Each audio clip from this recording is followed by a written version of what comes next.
The United States under President Donald Trump launched a new campaign of intense airstrikes targeting Yemen's Houthi rebels. These weekend strikes killed at least 53 people, including children, and wounded others. The campaign is likely to continue, part of a wider pressure campaign by Trump, now targeting the Houthis' main benefactor, Iran, as well. Here's what to know about the US strikes and what could happen next. The Houthi rebels attacked over 100 merchant vessels with missiles and drones, sinking 2 vessels and killing 4 sailors from November 2023 until January this year. Their leadership described the attacks as aiming to end the Israeli war against Hamas in the Gaza Strip. The campaign also greatly raised the Houthis' profile in the wider Arab world and tamped down on public criticism against their human rights abuses and crackdowns on dissent and aid workers. This strike in Yemen is about the ability of the Houthis to strike global shipping and attack the U.S. Navy, and their willingness to do it. 174 times against the U.S. Navy, 145 sometimes against global shipping. That's what the strike is about. Trump, writing on his social media platform Truth Social, said his administration targeted the Houthis over their, quote, unrelenting campaign of piracy, violence and terrorism, unquote.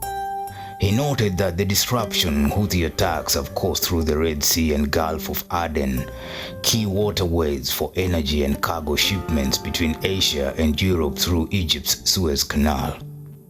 Quote, we will use overwhelming lethal force until we have achieved our objective, Trump said.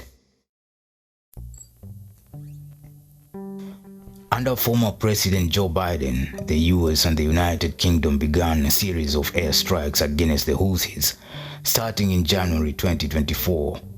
A December report by the International Institute for Strategic Studies said the US and its partners struck the Houthis over 260 times up to that point.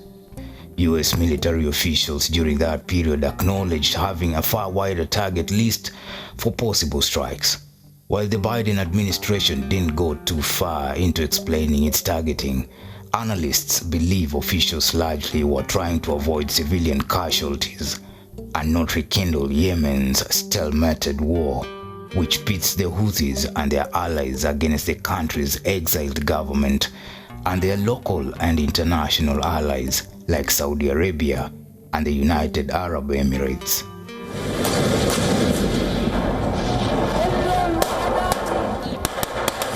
The Trump administration, however, appears willing to go after more targets. Based on the weekend strikes and public remarks made by officials, Israel also launched its own airstrikes on Houthi-held sites, including the port city of Hodeidah, over the rebels' missile and drone attacks targeting Israel. But what could the new US strikes mean for the wider Mid East? In 2 words, more attacks. The Houthis said last week they will again target Israeli ships traveling through Mid-East waterways like the Gulf of Aden and the Red Sea because of Israel's blocking of aid to the Gaza Strip. The Yemeni armed forces, relying on God, are confronting this criminal aggression and responding to escalation with escalation.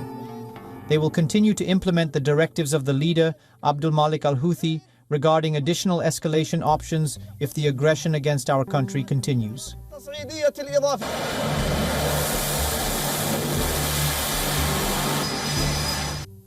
No rebel attack targeting commercial shipping has been reported as of Monday morning. However, the new US campaign likely could inspire Houthi attacks at sea or on land beyond American warships.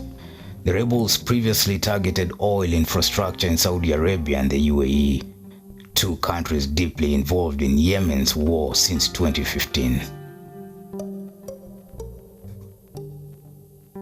Meanwhile, the Houthis likely will expand their possible targets for ship attacks, meaning shippers will continue to stay out of the region. But where are the Iranians in all this? Iran long has armed the Houthis, who are members of Islam's minority Shia Zaidi sect, which ruled Yemen for 1,000 years until 1962. Tehran routinely denies arming the rebels, despite physical evidence, numerous seizures, and experts tying the weapons back to Iran. That's likely because Tehran wants to avoid sanctions for violating a United Nations arms embargo on the Houthis. The Houthis now form the strongest group within Iran's self-described axis of resistance.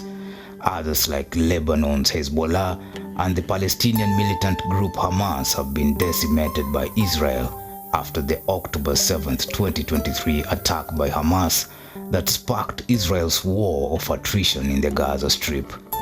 Allied Shiite militias in Iraq largely have kept their heads down since the US launched retaliatory attacks last year over a drone attack that killed 3 American troops and injured at least 34 others at a military base in Jordan.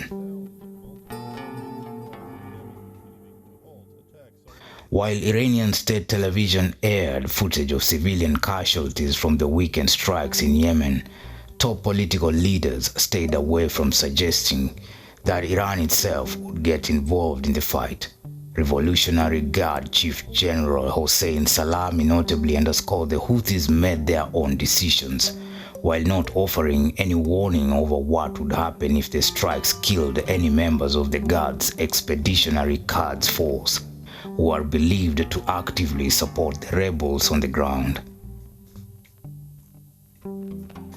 Trump's National Security Advisor Mark Walls, speaking to the media, warned Guard officials training the Houthis they'll be on the table too as possible targets for attack. We're going to hold Iran, their backers, accountable as well. And if that means they're targeting ships that they have put in to help, their Iranian trainers, IRGC and others, that intelligence, other things that they have put in to help the Houthis attack the global economy, those targets will be on the table too.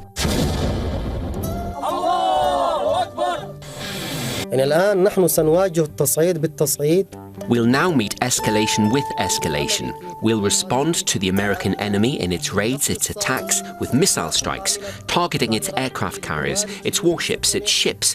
It will be included in the ban, and yet we still have escalatory options. If it continues its aggression, we'll move to the additional escalatory options, God willing. Meanwhile, Iran is still trying to determine how to respond to a letter from Trump, aiming to restart negotiations over Tehran's rapidly advancing nuclear program. Iranian Foreign Minister spokesperson Esmail Baghei said Monday officials continue to review the letter and will respond after investigations are completed. Iran's Foreign Minister Abbas Araghchi separately traveled Sunday to Oman, which long has been an interlocutor between Tehran and the West.